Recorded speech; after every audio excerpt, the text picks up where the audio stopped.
cost of those lost 3 to the cost of what is coming to the east. What happens if you're selling for 10,000 in Lagos, it's selling for about 14,000, 15,000 in Enugu, and in Port Harcourt where it is made. The Niger Delta is laden with fuel. Today, petrol is selling in Lagos for $8.90. Come to Oka, come to Enugu, it's $1,005. Go to Uyo, next to Ineket, where they produce fuel, is sold for $2,500 as I speak to you now, for a liter of fuel. It's not madness. But we are content with it because we're so elastic a nation and we don't care. We take things as if we are dumb, if we are bloody idiots. But that's what we are. Because we're so resilient. You can stretch Nigerians to anything and they will not break. And will complain. When it rose to 500, more money, strike. Now it's gone from 500, it's now 1,500 in the good places, 2,000 in where the oil is coming from. And you tell me it's okay. So I said to myself, no, I don't think. I decided to build a tank farm in Port Harcourt, a 15,000 metric ton tank farm. The whole of Lagos is 19. But I am single-handedly building a 15,000, the largest in Nigeria and entire West Africa. But let me ask you, was it easy? The answer is no. I went through solid hell to even start it. When I started, the dollar was at 300 naira to the dollar. I'm still constructing, hoping to finish in December. The dollar is 1,600. Can you imagine how many times the construction of that tank farm would have skyrocketed? Today, I'm still constructing. People are asking me, Joe, how are you doing it? All the other constructions around have all stopped since January.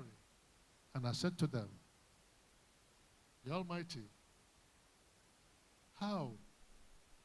When the Naira shifted from 300 to 400, I was sleeping. I woke up one morning and I said, no, something just dropped in my mind. Your project will soon stop. I called my lenders to a meeting. I said, I need all the monies, I need to buy $5 million. They said, no, they can't give it to me. We'll have an agreement. I said, yeah, we'll have an agreement. And you give me as I go along, but I'll tell you one story now. And if tomorrow, I'm going to write you a letter and encapsulate this in your letter. If tomorrow it rises to 1,000 and I stop, I will sue you to court. But then they have given me about 7 billion naira. I said, I will sue you to court. This money I won't pay you, and I will claim damages from you. He said, how can? I said, because you are my financiers. I am a medical parasite turned engineer, and I'm telling you what is going to happen. You're telling me it's not possible. If it happens, I will hold you responsible for it. They went back and came back to me the next day and gave me the money. I bought $5 million and I warehoused it. Today, I'm still constructed because I have the dollars.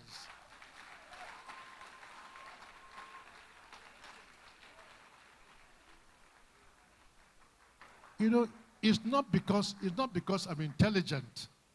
It's not because I'm intelligent. It's because I have that capacity to go to bed at night and put my head there and I say, God, I'm going to bed. And things will just drop. He'll be saying things to me. And I listen to him. And I tell the gentleman here, if you ever marry a wife, if you have a wife, and something difficult comes up, and you tell your wife, I want to do this, and he says, my husband, don't do it. For Christ's sake, don't do it.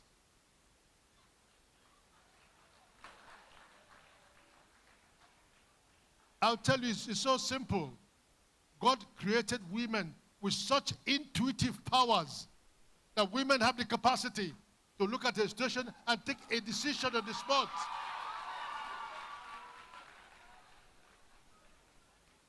However, hold it. When you tell a woman, your wife, your girlfriend, your daughter, you said that, darling, or sister, I want to do this. And he says, Joe, let me go and think about it. Forget it. Do what you want to do. Go ahead and do what you want. Don't even listen to her anymore. But once he tells you, once you say it and it gives you a straight answer, don't. Please don't. They have that power. But men don't listen. And because they don't listen, they think they know it all. They say, oh, this woman, that's the biggest mistake you'll ever make. So we're building that. We're doing another one, gas pipeline to Lekki Free Zone. Falcon came from little beginnings. When I opened up Falcon, I didn't have 10,000 naira in my pocket. I didn't. We built a company. We all gathered people together. They contributed 400,000 for us to start. Today, Falcon is worth billions, hundreds of billions of naira. From little beginnings.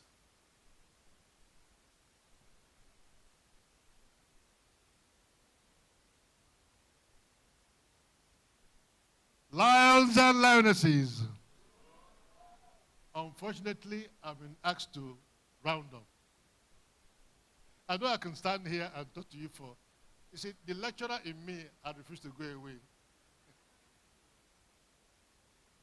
And I lecture and I teach. I'll tell you why. Because I believe, at Unsuka those days, I'll tell my students in the class, I say, if I said it, because then I just came back, my language was horrible, they couldn't understand me, and I said to them, when I teach you in class and you don't understand, when I'm driving, just wave me down, I will park, and I will give you a lecture by my car. And I did that. That's why I have so many friends from the University of Nigeria. And all my students, the last Vice Chancellor of the University of Nigeria was my student.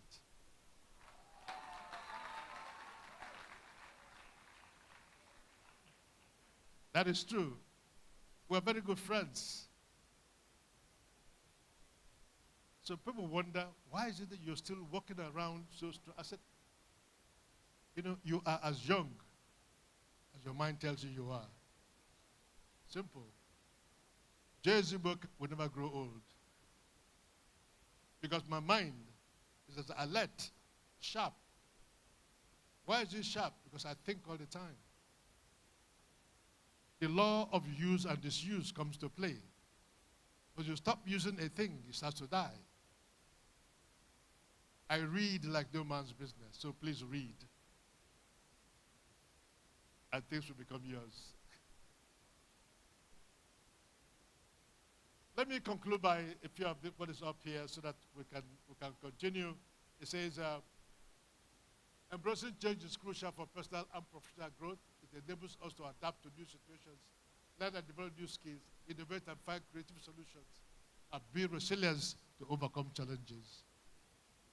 I can assure you that if you imbibe this resilience, you imbibe innovation, change will not be it will be easy for you. You see change as something you can scale every day, and it can bring you home. You can sail yourself down to shore, and it can be balanced easily. They say you need to develop that innovative mind. You know, when you keep thinking, challenging the status quo. When I say challenge it properly. Just say, why is this? Always have the question, why? You know, when children are learning, Mommy, why? Daddy, why? Why is this? Why is this? And you say, you ask too many questions. Don't ever do it with your child. When they ask you, sit down and say, son, come nearer. And take in all the questions. And answer what you can. What you can, say, oh, my son, I will tell you tomorrow. Because you don't know, so you go and research it. Find out and come back. It keeps your mind alert once you do that. Failure, there's nothing called failure in my life. Failure should not be anything in your life. Don't ever weep that you invested 1 naira and it failed. You've just learned something. You will not make that mistake again tomorrow. So you've learned something. You are stepping up in life. There is absolutely nothing called failure. You are simply in a school of learning. Well, challenge assumptions, build a support network for encouragement and feedback. The wider your network, the more information you can get.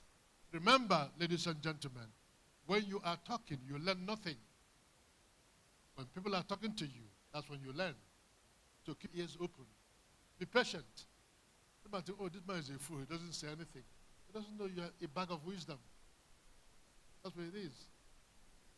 When people think they're getting old, and that they say, oh, I can't remember this, and they say, oh, no, my brain is failing me. Forget it.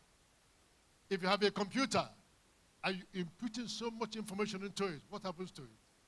You click for information, it delays, it boots for a while, it's because it's packed full of wisdom. You are packed full of wisdom. The less you can remember immediately, the more wisdom you should attribute to yourself and claim that I'm very wise. Because after a while, it will come. Is it there? It is there, but it takes time because you have stuffed your head so much. Remember, learn how to use the information you've stored over the years.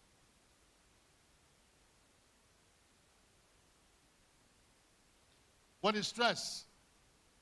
When you worry. I don't ever worry. I tell people I'm never angry. I'm always laughing. I don't get angry. They say, why it's not possible? That's one reason, because I've trained myself to compartmentalize. Back in my memory, I have little compartments, several compartments. If an issue arises, I can't deal with it. I pick it up, put it in the compartment, and I'll lock it up. And it stays there. I wouldn't even think about it. So I can lie down there and sleep and not worry. Because worry is like a rocking chair, keeps you moving, but gets you nowhere. Someday, the issue will arise again. Go back to that compartment, open it, and bring it out and deal with it. Ladies and gentlemen, what you can't deal with, please don't worry about it. Forget it. Lock it away for another day. Set goals. Yeah, set goals. I don't set goals. What I have dreams. I have pictures. I lie down today.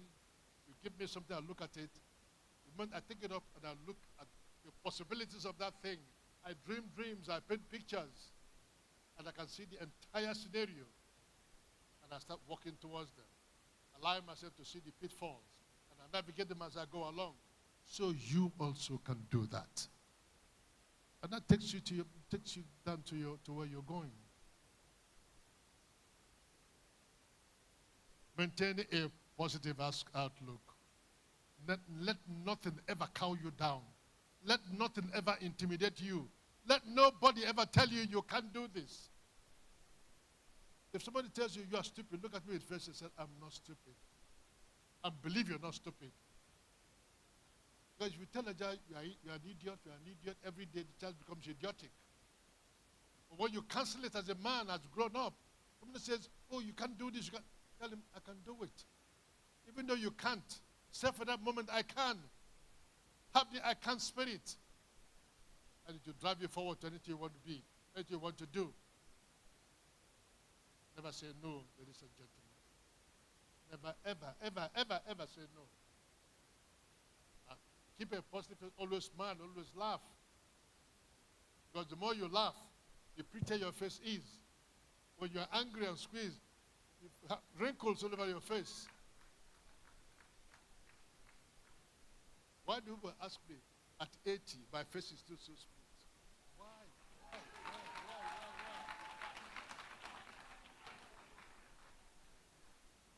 Well, ladies and gentlemen, let me say finally, let us embrace change as a catalyst for growth, a chance to learn, to adapt, and to thrive. Let us cultivate resilience as a source of strength, a reminder that we can overcome any obstacle, and let us foster innovation as a beacon of hope, a testament to our ability to create a better world. By doing so, we will not only navigate the future with confidence, but also contribute to a more resilient, innovative, and purposeful society.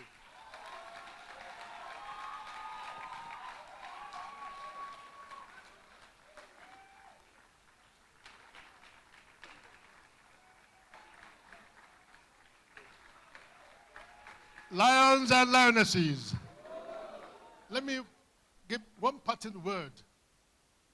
The president was speaking, and I saw the dilapidation all over the whole place. I remember before the war broke out, I fought the Biafran War for 3 years. I fought at Onisha for 3 big room. I was living alone. And